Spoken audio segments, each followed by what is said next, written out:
I think I can. Okay.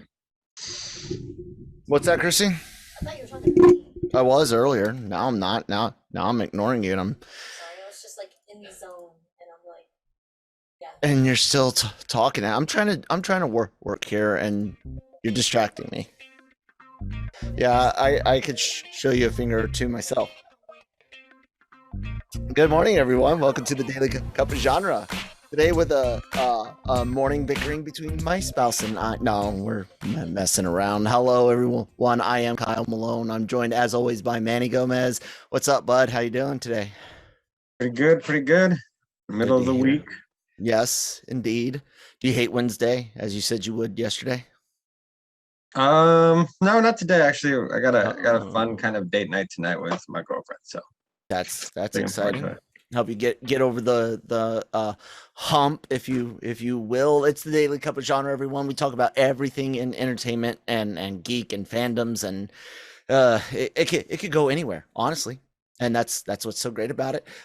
Please, if you're joining us for the first time, thank you so much. Please hit follow or subscribe on whatever you're watching or listening to us on. And there's social media information in the video and in the description of the podcast and video down below. Like, share, subscribe, all that good stuff. Yeah, dude. We talked yesterday a little bit about Blue Beetle casting. And we have to use the word in talks when that's the official language being thrown around. However, something I've learned in this business over the last few years is by the time someone, usually not always, because some things do fall apart, but by the time in talks is in the medium, it's usually a done deal, and a done deal announcement is relatively soon to follow. But I didn't expect it to be same day, like later on that night. Xolo,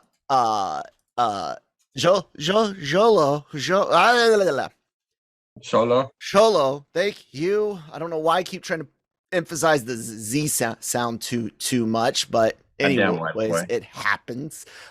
He went ahead and sent out an Instagram post saying that he's super excited to fill the shoes and super stoked to display one of the first Latino superheroes on the big screen, joining other Latinos in the Flash, like Supergirl and Batgirl, that have been announced. Pretty cool, man.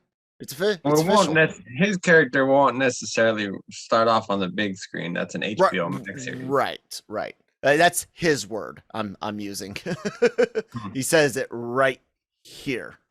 See, big. Right. I mean, yeah. Anyways, unless there's something he's letting us know now that we don't know about, which would be kind of cool. I don't know. Maybe. Or maybe Hollywood people. And I mean, you have a big ass TV. It's like that's technically a big thing. But dude, this is really cool. You were pretty stoked about it yesterday. Now you can be extra stoked, because I mean, if he's saying official, I mean, yeah, of course, super exciting, man. It's just great, man, because like you look at superheroes sometimes and their backstories, while sometimes have very general themes, they don't have some of those specific themes that you can relate to. So it's nice to see our color and our backgrounds represented in a variety of different ways. Tell us a little bit about his version of Blue Beetle, because I'll be honest, dude, I know nothing. Now, you mentioned Young Justice, and it looks like probably an image from Young Justice that he shared from the Hollywood Reporter, I'm guessing, but just tell us about his character, man. So Blue Beetle, Jaime Reyes is the I believe is the third character to take on the mantle of Blue Beetle. And so what makes him differently, obviously is the fact that he's a lot younger, and also he's kind of brought in as for a younger audience. He was introduced, when was it, like a 2006, and instead of it being like a tech beetle that kind of Ted Kord had, and so did, I think it was Dan Garrett. This Blue Beetle was kind of described as being from an alien life, or like the scarab is of alien origin, not of something that was created, kind of like an Iron Man type thing. Right. And so the suit in this case is an extraterrestrial type armor. And I didn't know this. I had looked it up just to double check, but Booster Gold actually helped train Jaime Reyes, and then he was introduced to kind of the Teen Titans, and so it's it's cool. If you want to take a look at him, he has a big story arc in Young Justice Invasion, I think it is, whatever that season is, with where they're trying to sell drinks to everybody to mind wipe them, or I can't remember exactly how it went, but Blue Beetle has a big role in it. And then he's also featured in one of the Teen Titan DC animated films. I think it's Teen Titans Judas Revelation, whatever it's called. It's the one Judas Contract. There it is. Thank you. So yeah, he's just a really cool down to earth character, and looking forward to see what. I mean, Xolo seems like he fits. He he is the character. So yeah, that's gonna be really cool. Now we know that between labor laws, acting, all and everything that we've seen in Cobra Kai, that he doesn't do all of every fight, but the dude has obviously been training and things like that. Will any of that translate over to the fighting style of that character, or is it just more traditional superhero fight style brawl with a touch of MMA? Well, the thing is with Jaime Reyes, I'm not sure how much is actually right him. No, not just that, and I'm talking about the character itself, because of the fact that he has this alien tech that protects him. A lot of times the suit really takes over and uses weapons and sort of beams and things like that. So I don't necessarily, depending on where we find him as far as a character, just like an origin, or we're going to see him have to go through all that. I don't necessarily see him being the greatest fighter, especially in the beginning, or maybe overall just because of the fact that he doesn't have to necessarily react the same way other characters do, because the suit reacts for him. Right. It's kind of like, and I know you said it kind of, he's different this time around in that the suit is alien, not just Earth tech, but it's similar to Tony, where he can train and learn some basic fighting skills, but it's the suit that enhances and goes above and beyond. So that's cool. At least we know he can definitely handle the physicality, because like I said, he's definitely done training and done fights and stunts in other works. And so yeah, man, I'm wondering, you know, it's always an interesting thing looking at the MCU and comic heroes and identities and masks, and how little mask time we actually get, how few characters actually wear masks, and like the whole Robert Downey Jr. Iron Man thing. You know, they created the whole heads up display look for the film to be able to show his face and not always have it in a shell. I see in the image on Instagram, like I said, I think it's from the cartoon, that it looks like the Blue Beetle's face. It almost looks like a mask ish. It's got a mouth and like it looks like regular eyes. I'm not sure if that's just an aspect of the armor. What do you think? Will they work a way for him to be unmasked like they have other heroes, or not as masked as much? I want to correct myself real quick. So the first Blue Beetle, Dan Garrett, actually got his powers from ingesting a specific type of vitamin. Ooh. The second one got it from an ancient Egyptian scarab. That's where he got his powers. Okay. Ted Kord was actually the only one who did not have superpowers per se. So just wanted to correct myself real quick. But as to your question, I think just depends on how much of the fighting they want to do. Because it's easier to put a stunt guy in a mask rather than to have Xolo. But I don't know. It's a lot of times when he is just talking and hanging out, he doesn't have he'll take the headpiece off. Well, the suit will, and so I can see that happening quite a bit. But it just depends on what direction they want to take it. Yeah, I just hope it turns out great. Yeah, it'll just make it more personal. I think if he's interacting with characters and he's allowed to express himself facially and things like that rather than just be behind a mask. Nice. Yeah, it'll be really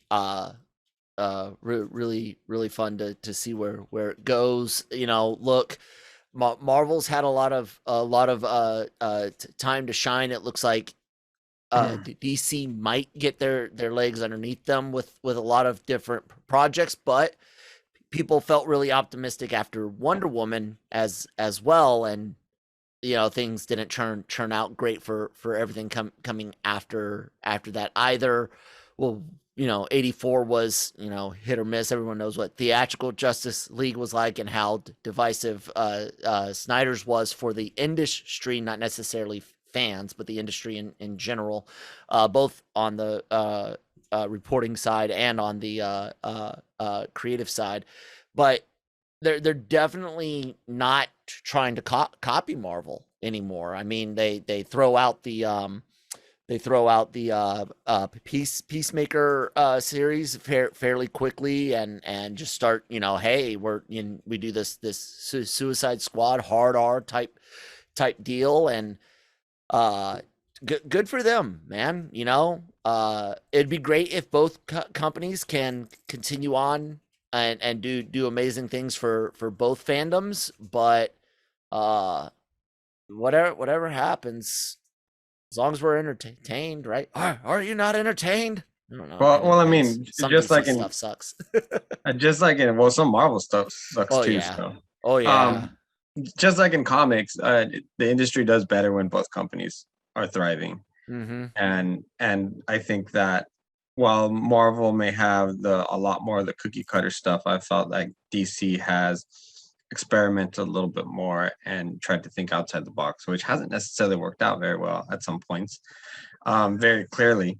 But then you have some winners, like having something aimed almost exclusively at kids, like Shazam, but with some adult content, which allowed, which made for a really good movie. I think that movie might be a little bit underrated. Should be a little bit higher in a lot of people, as far as like ranking DC films. Yeah. Villain sucks overall, but so do most Marvel films. So yeah, but like with that one, I almost felt like it needed, because you're really trying to connect with kids and things like that. It needed to be a little cheesier. Yeah. And then just keep in mind that a lot of the what they were trying to do they hesitated on the Black Widow movie, and it's not until what they did with Wonder Woman that they finally realized how cool a female superhero could be. So there's that, and then just going full on in on a rated R Suicide Squad, which I guarantee most people will be one of their top comic book properties going forward, just because of how well Gunn handles that cast and just an interesting, fun story. I mean, just kind of, it's not only like it's done very well, but it's super entertaining. It just has a little bit of everything. And like you said, yeah, Peacemaker's coming up. They have content coming left and right, and they're not afraid to really think outside the box, which has been to their advantage. Mm-hmm. Because don't get me wrong, I love the Marvel properties. Loki was amazing and things, but sometimes they're very by the book. Mm-hmm. And it's the same thing. It just insert character A here and insert character B here. And so with DC trying out different things, it just makes it more exciting and different. And yeah, you risk more, but the reward is sometimes higher, hence a movie like Joker. You know 55. So sorry, go ahead. You were saying 55. What? $55 million budget, $1.7 billion Yeah. gross Oh, on the yeah, world yeah. without China. Yeah, without China.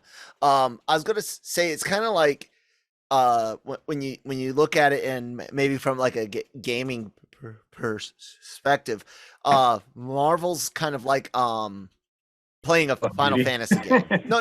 They're like playing a Final Fantasy game, right? You've got a linear story. You know the general beats. There's still going to be some surprises. It's a lot of fun.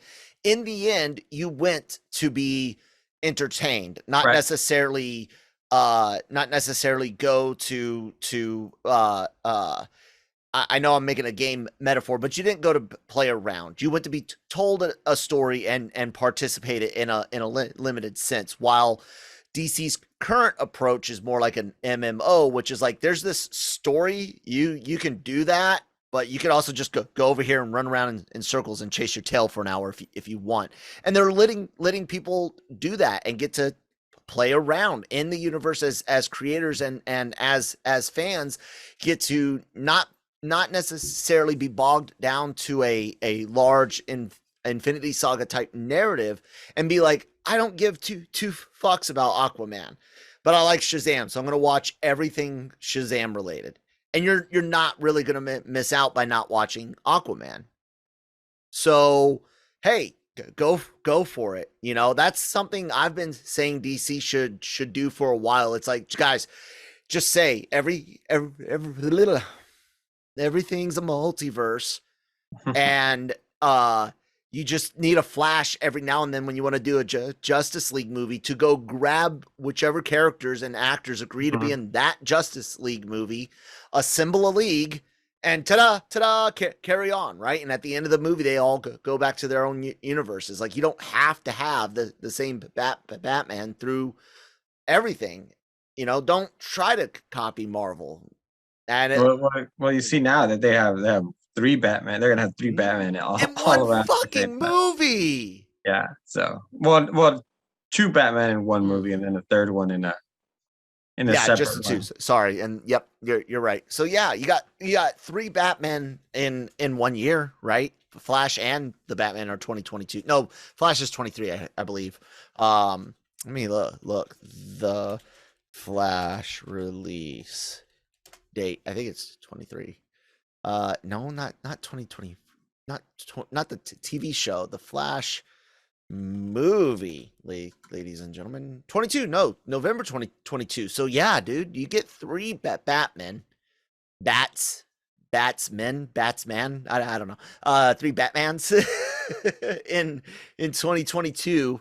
And isn't there some TV stuff also going on? I know there's like a Gotham PD that's connected to something. I don't know if it's the Batman or the mainline DCEU, but yeah, that's crazy. So, yeah, so like right now it's like, so what's happening with Batman? It's like, I don't know, but all I know is that Ben Affleck's going to be cool. It's going to be really awesome to see Michael Keaton, and I can't wait to see what kind of crazy thing the director for the Batman, Matt Reeves, does for the Batman. So whatever, give me all 3. Dude, what did you think? Just on Reeves, because I don't get to bring this up much, but what did you think of his Planet of the Apes movies, man? Like, Planet of the Apes were cool. They were intense. Is it not so underrated? Like, yeah. It's just, oh my God, people, trust me, I get it. I don't hate Mark Wahlberg or anything like that, but his movie I didn't care for at all. And the Heston film is good for what it is, but it was cheesy when I saw it, yeah. and so I'm not like super beholden to it. I fully appreciate it though, but the Dawn, Rise, and War films are just phenomenal. So yeah, what we got to remember is that the original Planet of the Apes was made in 1968. Yes, so, absolutely. For its time, it definitely did the job. And what a shock ending! Like, yeah, something people would have never thought of in a million years. You know, time travel, like, and then you get things like Contact borrowing that same idea, twisting it a bit, where she's only gone for a moment but records all that time of static. And yeah, man, it's great for what it is. But anyways, Reeves films and in that series, what'd you think? You said you liked them. Oh yeah. The only thing I had a problem with is I'm from the Bay Area. There are not that many apes in the Bay Area. No. I'm like, where the hell did they get all those? I was like, if you put Oakland Zoo together, and I was like, I don't care what research center it is, they do not have the budget for that many chimps. Or apes, or whatever you want to call them. Monkeys. Don't call them monkeys, they get mad. Yeah. So that was about the issue, but whatever. It's a movie. It's supposed to be entertaining, because it doesn't work if there's only 16 chimps. Yeah. Well, I think that's why they had that scene at the end of the first one with the humans spreading the virus that can make the monkeys themselves smarter.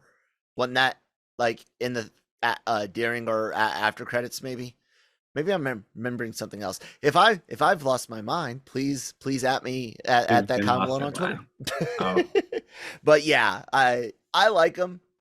I thought when he was announced to do the movie, I was like, that could be really, really interesting. Just from a cinematic aspect, given his ability to not just focus in on really good tight scenes, but he's got a good eye for how action should play out without it being too Michael Bay-ish. You know what I'm saying? Yeah. Also, just the noir feel that you get from just the trailer, and then just what he wants to do with it. And and I think what really excites me about not only Reeves's films, but now like Suicide Squad and maybe things going forward, is I like the idea of, here's the movie, but we have a series that is going to also be complementary to it on HBO Max, because it just gives you a little bit of, almost like a bonus feature, or like just a dessert.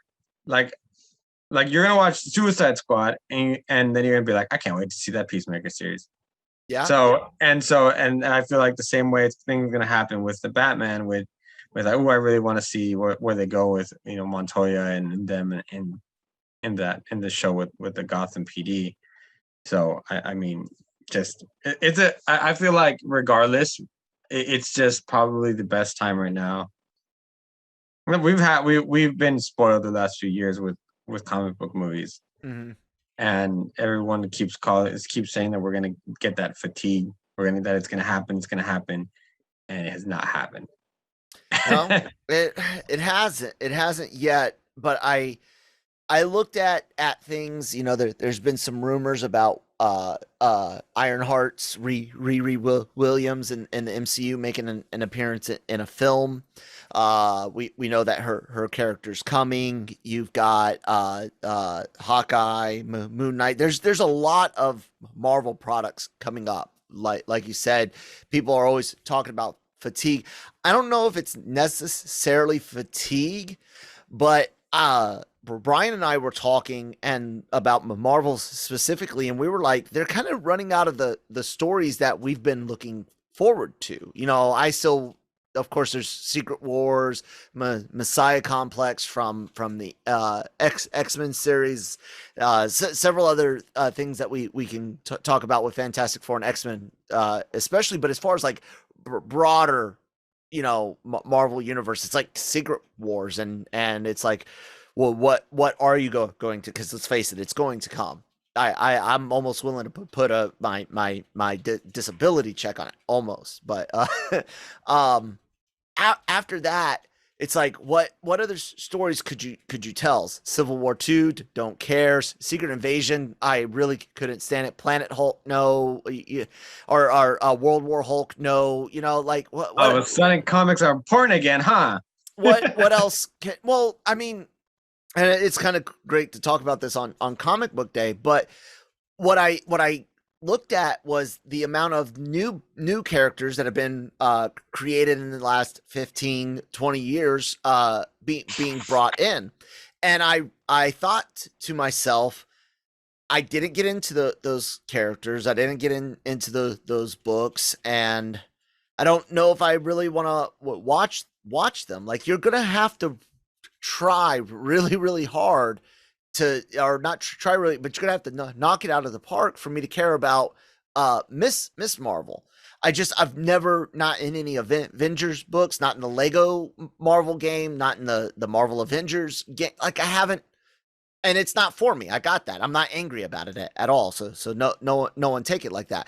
Well, what I'm trying to get at in the long run is I had 12 years with the MCU, from the age of 23 to 25, somewhere in there. It started to where I am now, and now you've got people that did read those heroes, like the newer Blue Beetle, the younger one from Young Justice, or like I just mentioned, Riri Williams' Ironheart.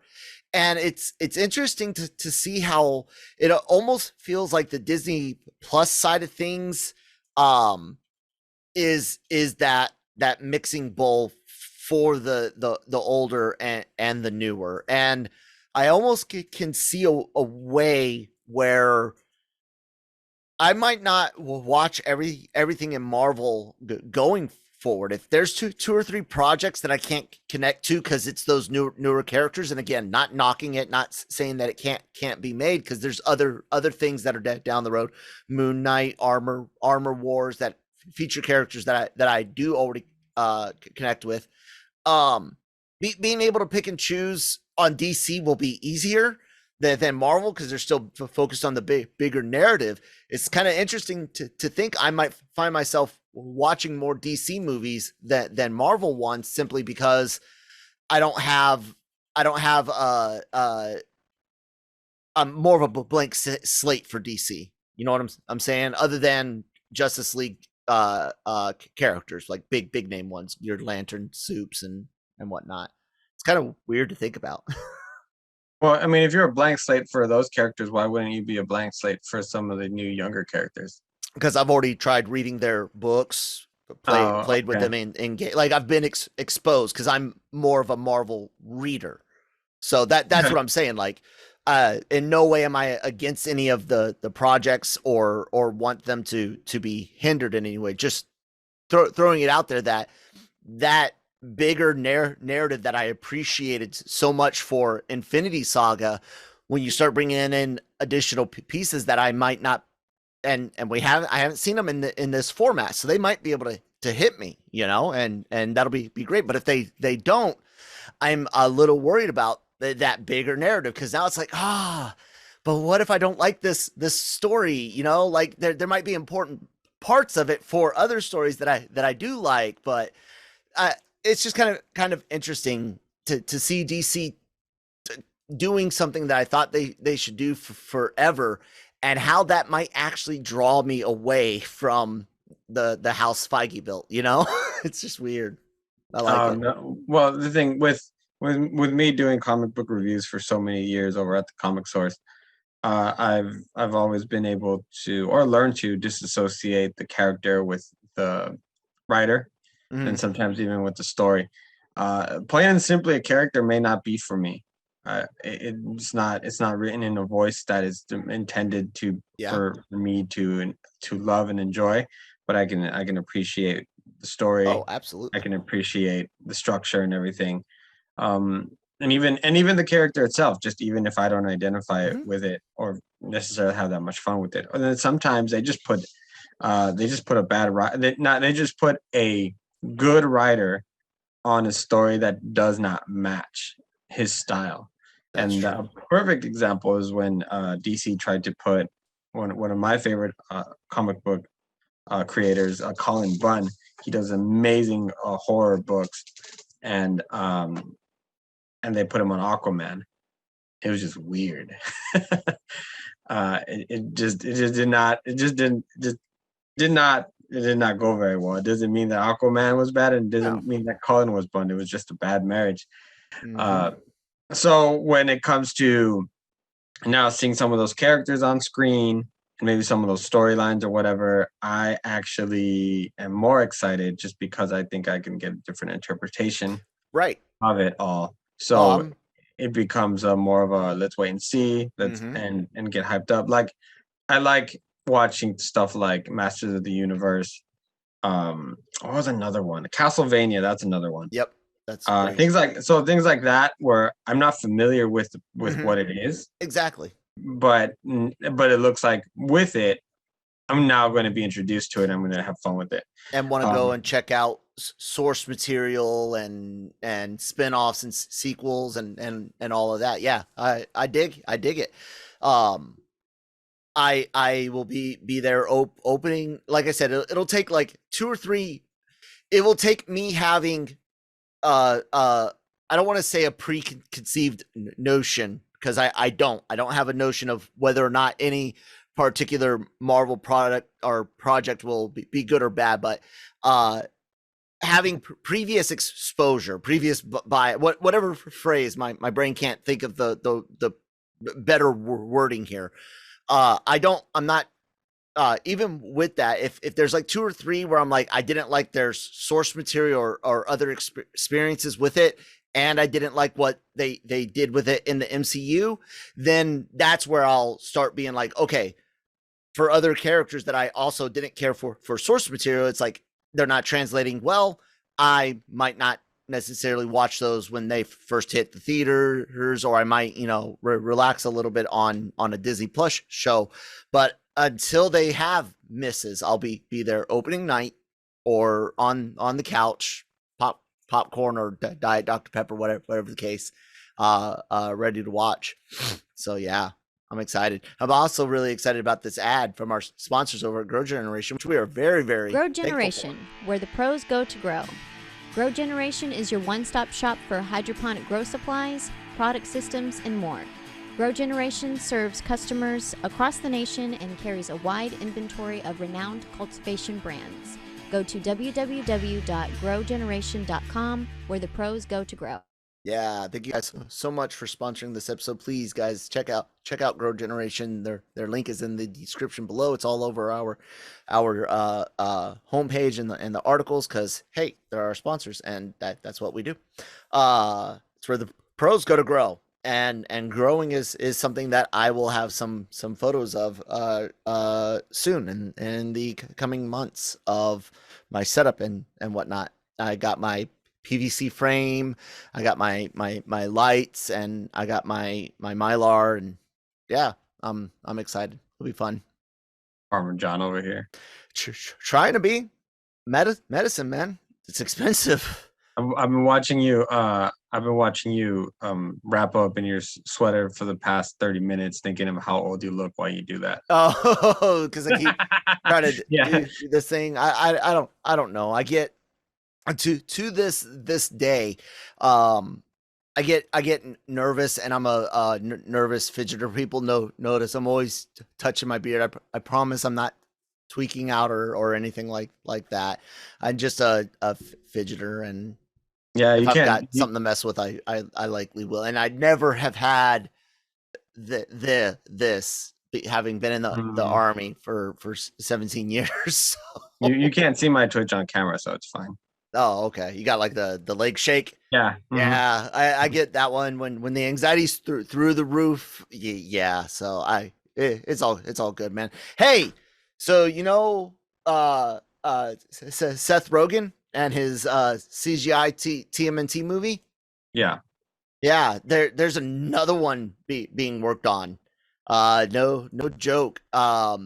The not the Hollywood Reporter, Variety, sorry, is talking about Casey and Colin Jost. I know this guy Casey from the Practical Jokers. He's one of the producers, usually does like behind the scenes stuff, and talks with Joey Fatone of NSYNC, who's friends with all of them, but like he knew one of them like extra well or something like that.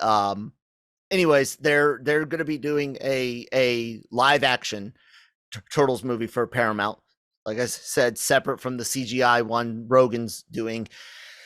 I have nothing negative to say, because there's absolutely no details other than who's writing it. These two are co-writing, and then some producers, including Michael Bay. I can all day. Colin Jost is? What's that?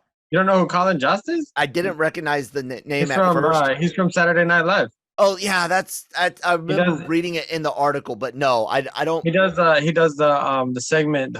I love their segment with Michael Chase, where they swap insensitive jokes about each other, and then they have to read them. Okay. You never seen those segments? No. Like yeah, he'll like I don't know if it's the writers who do it or whatever, but he'll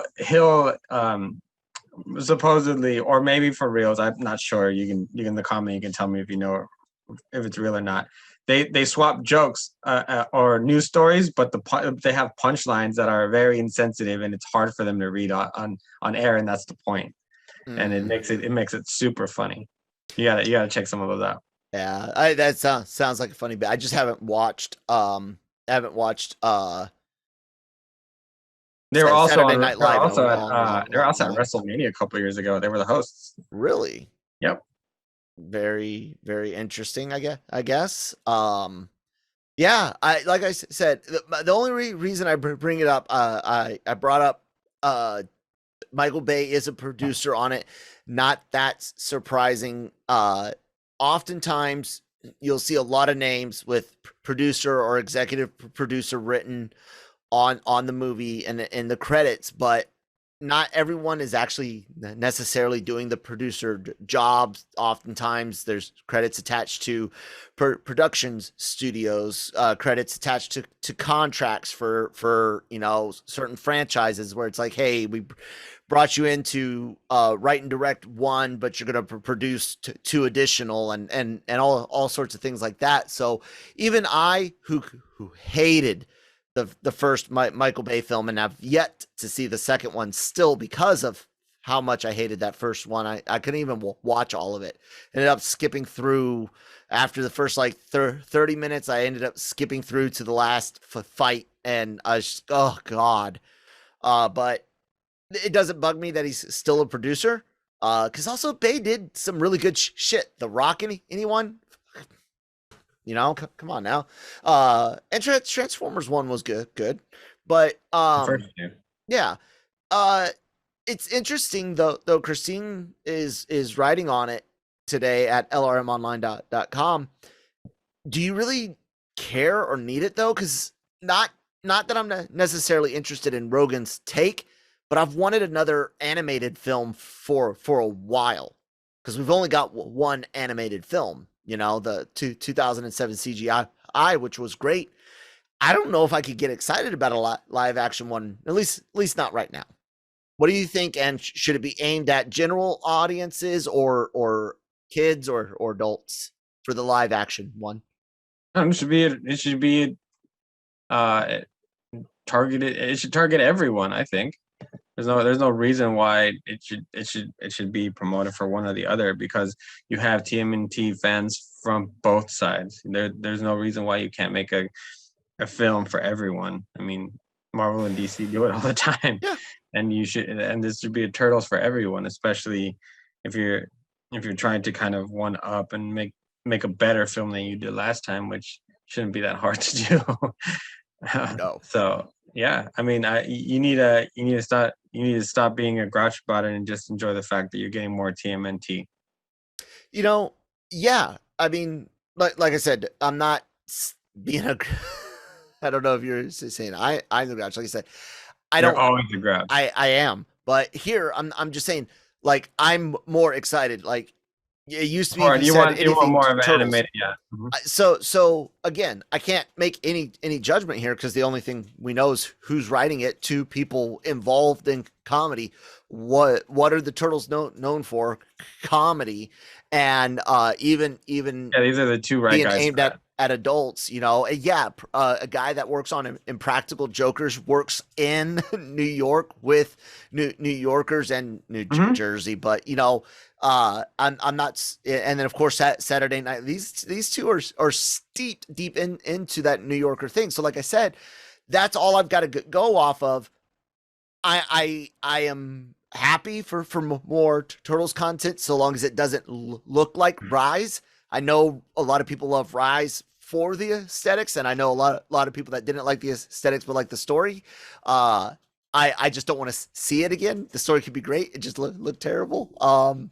But yeah, I'm down with the animated thing. The only reason I brought up who it could be aimed at, I start getting concerned now, and this is a different studio, but I looked at Ghostbusters trailer again, and I'm just like, man, what if they did the same with with the Turtles, like,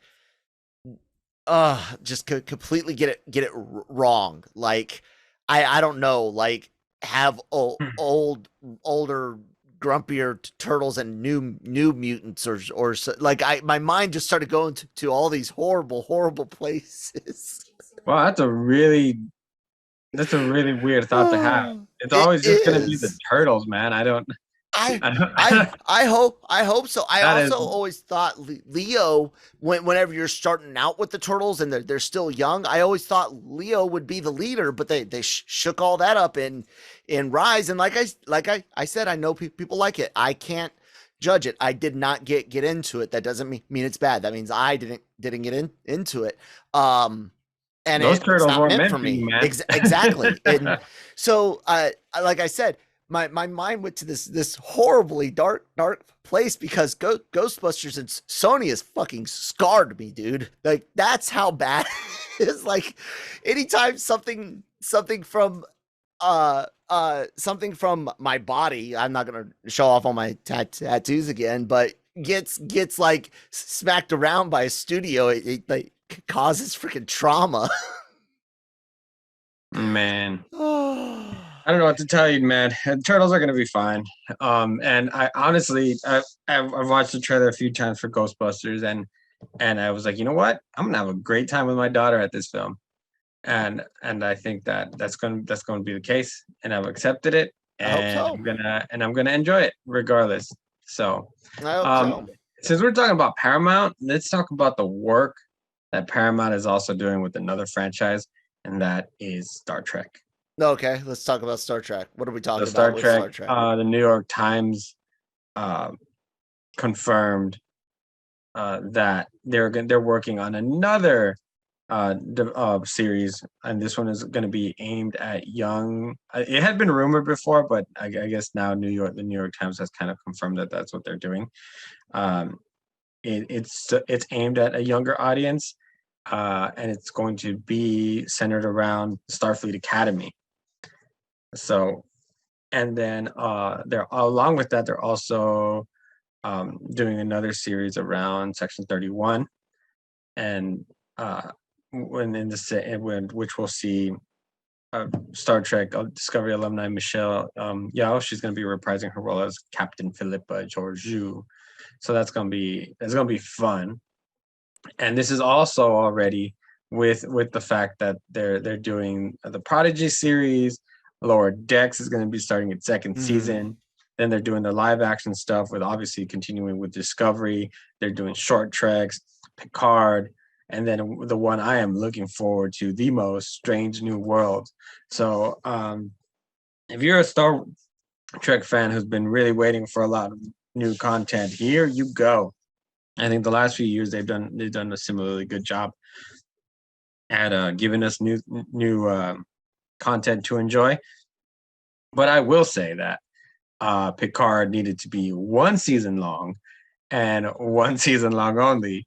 And I'm very concerned about why that needs to be longer, especially with how bland the first season was.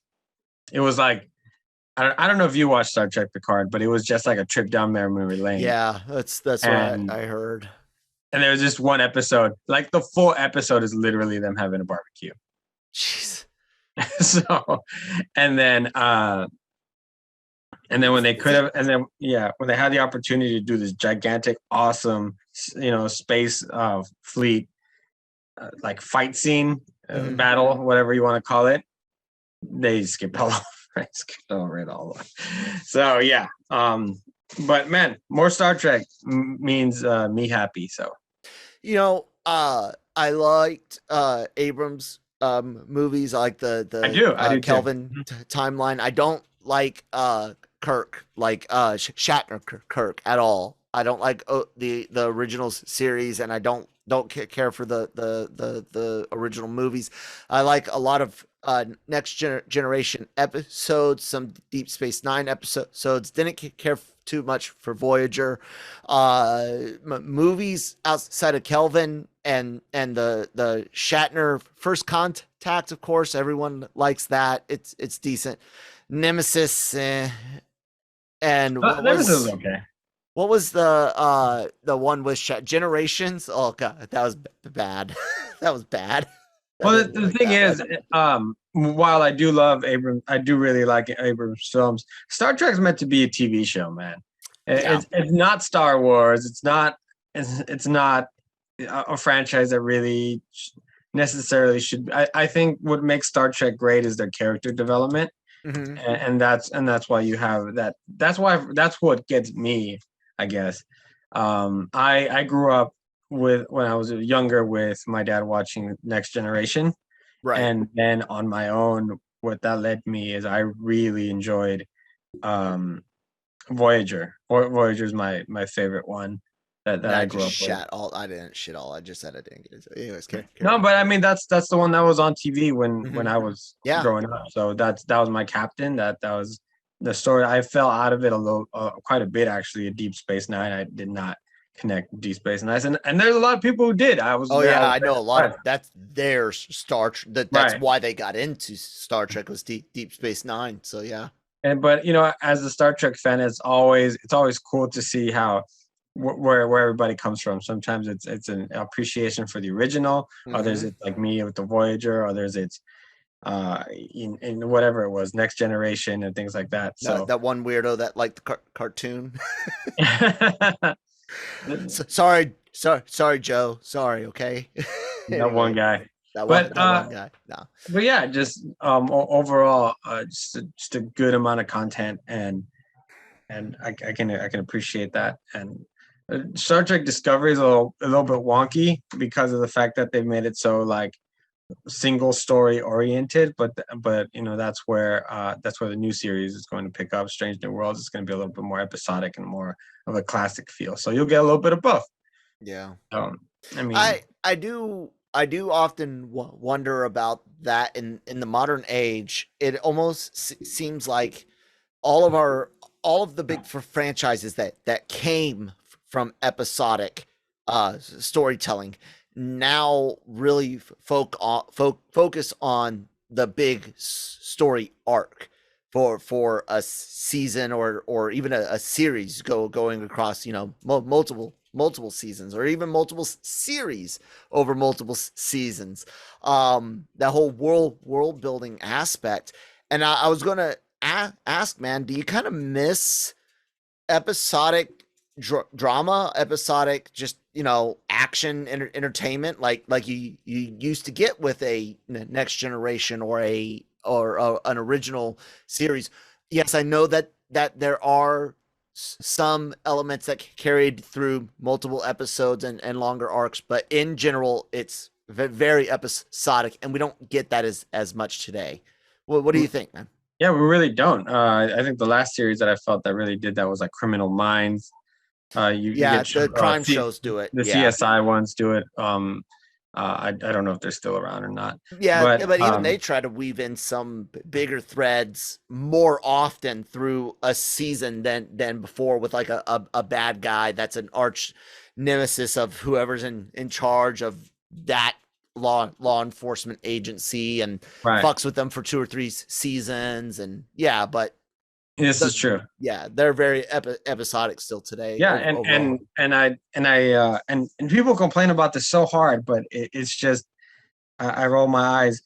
The week to week episode is such a good format because it allows you to really enjoy the content so much more.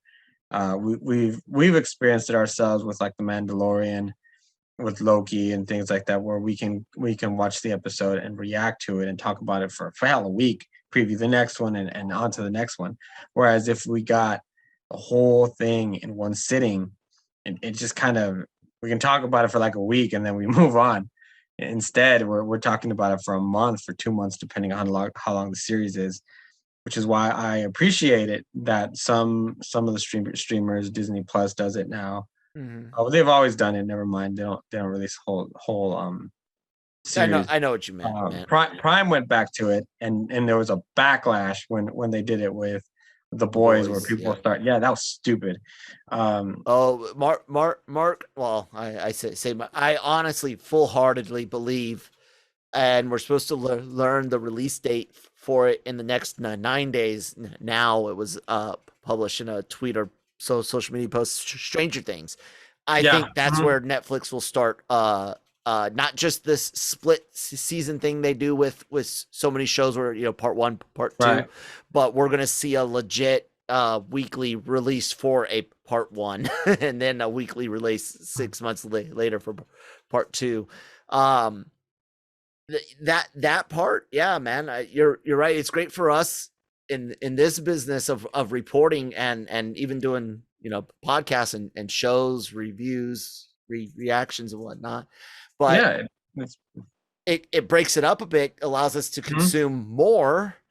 But when like I said, when you're trying to follow a big overarching story, it starts weighing on you. Marvel kind of has it good with that the episode length for their shows so far.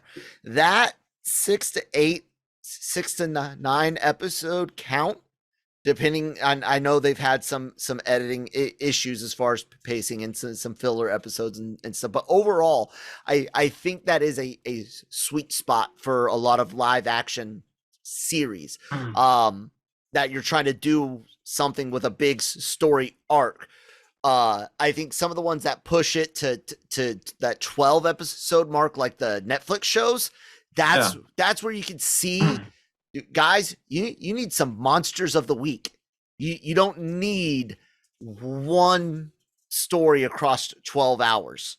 You need 6 hours of story, some fucking monsters of the week, and put that shit out every week.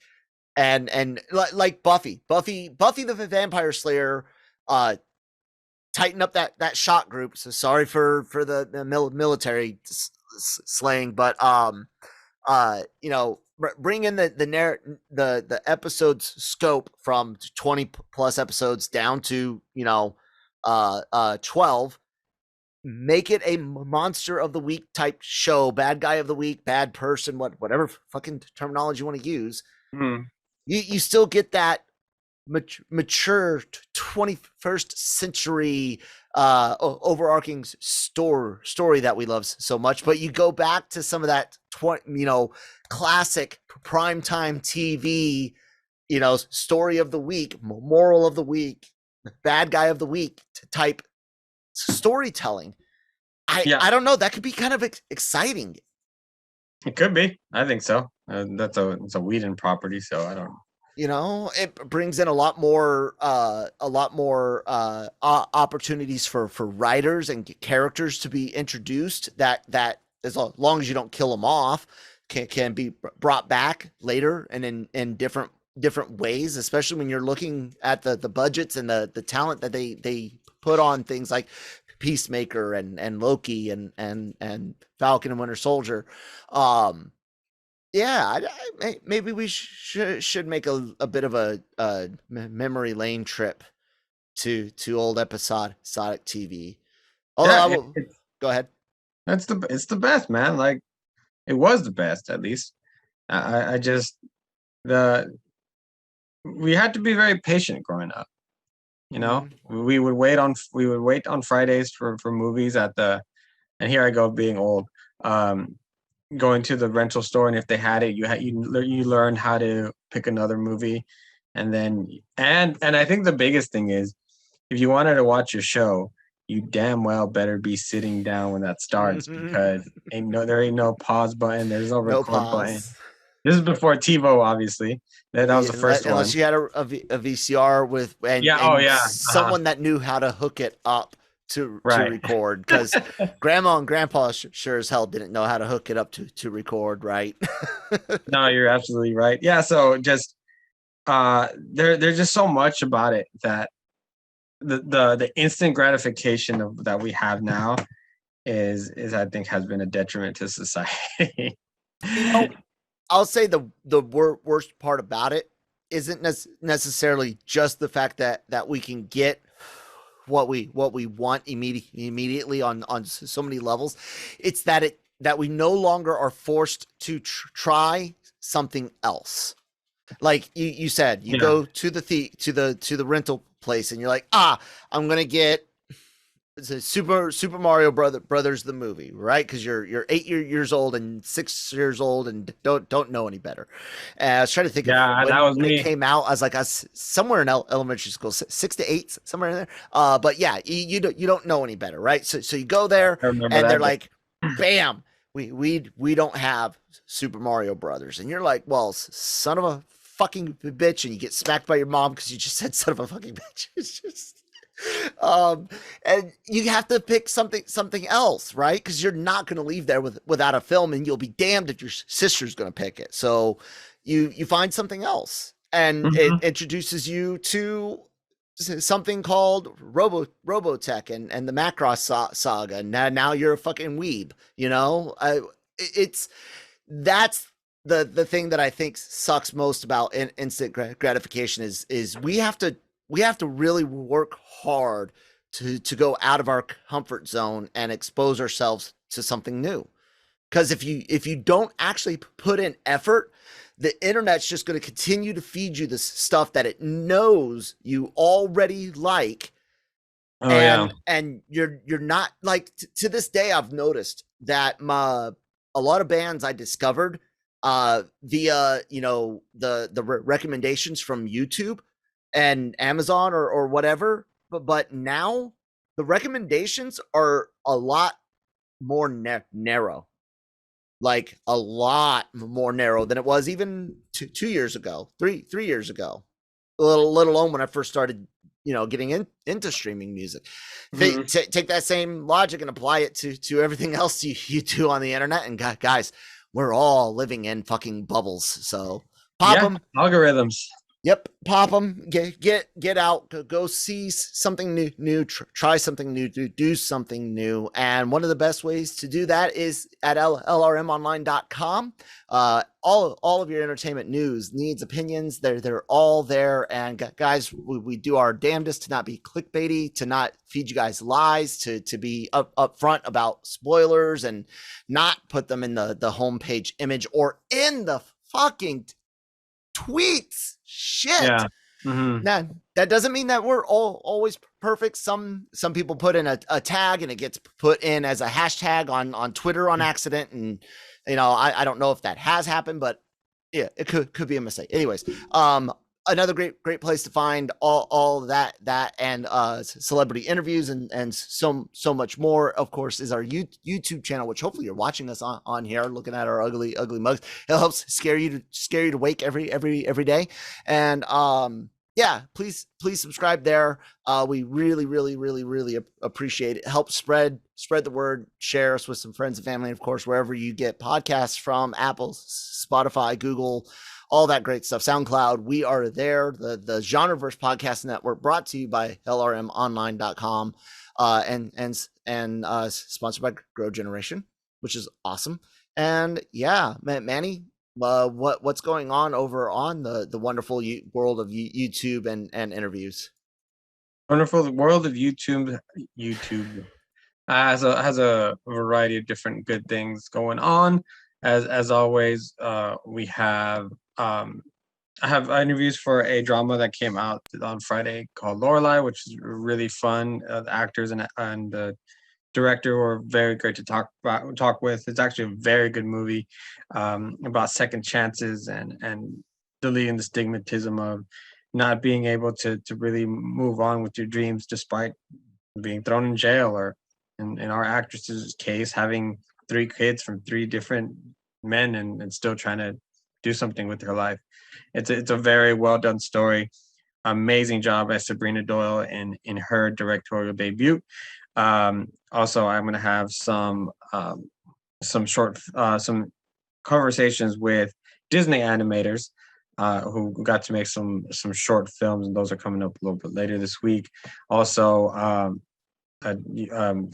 well, Nancy has a few things for 9 days, including Benedict Wong, which I'm telling you, man, she's killing it with some of these names. Yes. Next week, just to give you a little taste, I will have interviews from some of the cast from the new Paw Patrol movie, as well as on the other side of the spectrum, Jordan Peele's Candyman. So that's gonna be real fun. I'm very excited. We are doing our Friday Frights this week, guys. It's got to happen. We got shit to talk about. Anyways, carry on. Yeah. So just a variety of things, man. As always, as I say every day, there's gonna be something for you, something for everyone. We have Marvel stuff. We have just everything in between. So yeah, just make sure to just follow along, subscribe, and we have that screener that is still pinned to our Twitter. If you're in the Houston or Chicago area, I apologize if they have already sold out. That is not up to me. It's first come, first serve. And man, just if you keep supporting us, we'll keep throwing out different things like this at you. There you guys go. And yeah, I guess that's going to wrap it up. Tomorrow we'll be live right here on YouTube. So please do subscribe. Join us live in the conversations tomorrow in the comments section. And yeah, that's like 9:35 Eastern time. Until then, make sure to wear pants or a kilt. Underwear optional in both. Optional.